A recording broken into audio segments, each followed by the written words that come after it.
一夜之间，想入手马超新皮肤的玩家天塌了。3位马超绝活主播在体验马超新皮肤后，皆被打成负战绩。千年更是在直播时发言太过暴力，接到神秘人打电话，被现场压力。谁给我打电话？直播试过，兄弟，直播试过，兄弟。最先没绷住笑的是马超大国常青树浅墨大将军。浅墨最初还是非常的喜欢马超的出场动画。哎呦我去，这皮肤有点小帅啊！我靠，感觉又是从我的模板上面刻上去的。紧接着来到初始体验走路和局内建模阶段，浅墨表示有点像赵云的感觉，有点像赵云的手感。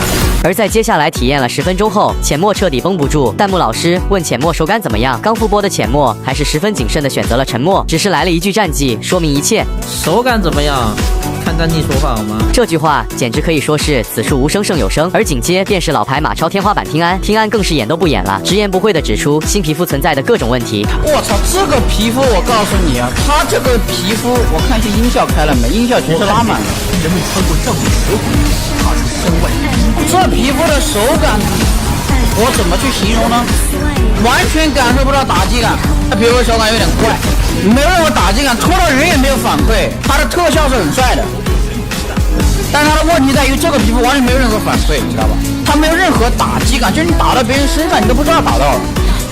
你看我拖它，你会发现没有声音，怎么有 bug 呀？我在想，手感真的很差，这皮肤手感确实有点差。听安的想法是特效非常不错，但是打击感需要优化一下，也是给出了非常中肯的建议。很多粉丝春节想换手机，我推荐大家去转转买。最近我就在转转上花1600买了台2手苹果13，比新款便宜了4000多，性价比太高了，咱该省省，该花花，毕竟过年用钱的地方还多着呢。而且转转是2手大平台，主打一个靠谱，你放心买就对了。第3位来到万劳之主千年，可能是锐评太犀利，被神秘人打电话中断。哎呀，这个戳枪太花了，都戳都看不见人了，怎么办呢，兄弟？真的有点看不见了。假如有个人站在我的这个杵的这个墙上面，他的模型要是小一点，我看不清啊。然后大招收枪的动作是变了，改骨骼了。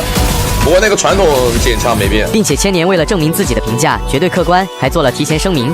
这么说吧，我今天给出评价皮肤啊，一定是真实且客观的，好吧？就绝对不会说是这个皮肤不行，然后主播也要嘎吹，那肯定没必要。而就在声明过后，千年的一番话疑似是被神秘人威胁，只能戛然而止。谁给我打电话？直播试过，兄弟，直播试过，兄弟。这个皮肤手感像那种，不知道你们玩没玩过神威啊？就像那个神威的升级版本，像那个神威介于白狼之间。然后这个皮肤的手感跟那个琥珀纪元完全不是同类型的皮肤。最后多位主播皆给出皮肤特效好看但音效一般的评价，那么兄弟们怎么看？